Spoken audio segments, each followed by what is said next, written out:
Assalamualaikum warahmatullahi wabarakatuh.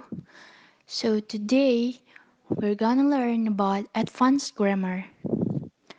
With the material is reported speech. We are from group 4, which members are me Hasifa Shakira, Andinda Emma Rizkiana, also Atif Waidi Utomo. Direct speech. Direct speech atau yang dikenal dengan kalimat langsung merupakan kalimat langsung yang diucapkan langsung oleh pembicara. Meanwhile, there is also indirect speech. Indirect speech atau yang dikenal dengan kalimat tidak langsung merupakan kalimat yang diucapkan untuk melaporkan kata-kata pembicara kepada orang lain. There are some characteristic of direct and indirect speech. Terdapat beberapa ciri-ciri atau karakteristik dalam direct and indirect speech.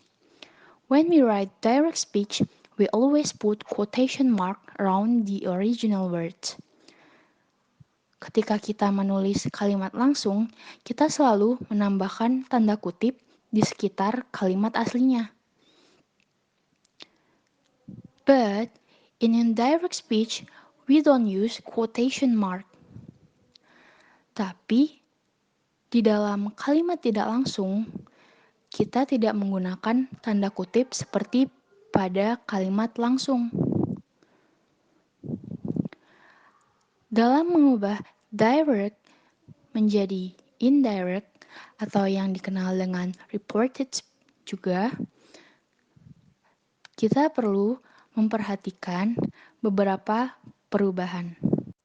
Dalam mengubah direct menjadi indirect speech, ada beberapa hal yang perlu kita perhatikan. Yang pertama, to be dan auxiliary verb. Yang kedua ada adverb. Yang ketiga ada tenses. Kita juga harus menggunakan kata penghubung atau kata pengantar that. Selanjutnya, macam-macam perubahan kalimat dalam reported speech. Yang pertama ada statement, yaitu perubahan dalam sebuah pernyataan. Yang kedua, imperatif, yaitu perubahan dalam sebuah perintah, undangan, dan permintaan. Yang ketiga, ada yes, no question, perubahan dalam pertanyaan yang membutuhkan jawaban ya atau tidak. Yang keempat, ada information question, perubahan dalam pertanyaan yang menggunakan kata tanya what, who, where, when, why, which, whose, how, whom. Yang pertama, statement. Contohnya, yang direct, Chia said, I didn't go to school this morning. Indirectnya, Chia said that he had not gone to school that morning. Yang kedua, Dinda said, Chia is sick. Indirectnya, Dinda said that Chia was sick. Yang ketiga, Atif said the fire is hot. Indirectnya, Atif said that the fire is hot. Yang kedua ada imperatif. Contohnya, don't go home late. Indirectnya, he warned me not to go home late. Yang kedua, please send me the report, Dinda asked. Indirectnya, Dinda asked me to send her the report. Yang ketiga, don't be noisy. Indirectnya, she warned me not to be noisy. Yes or no question. Example.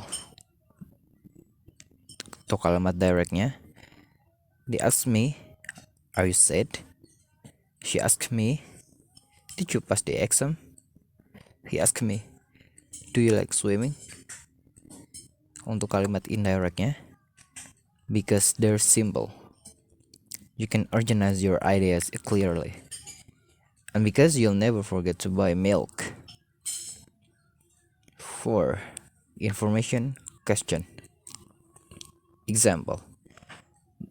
Kalimat directnya, she asked me, what are you doing? He asked me, where is your school? Why do you come late? He asked me.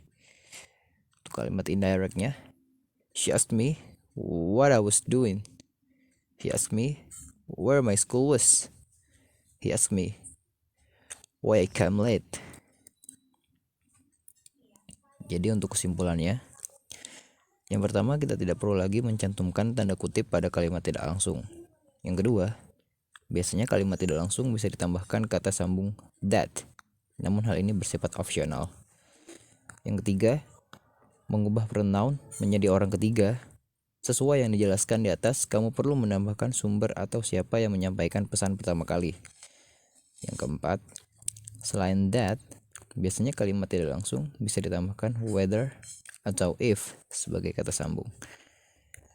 Yang kelima, dalam kalimat tidak langsung, biasanya juga disematkan keterangan waktu atau time of reference agar penerima bisa lebih jelas dalam menangkap informasi. Yang keenam, kita bisa juga menyesuaikan grammar yang dipakai.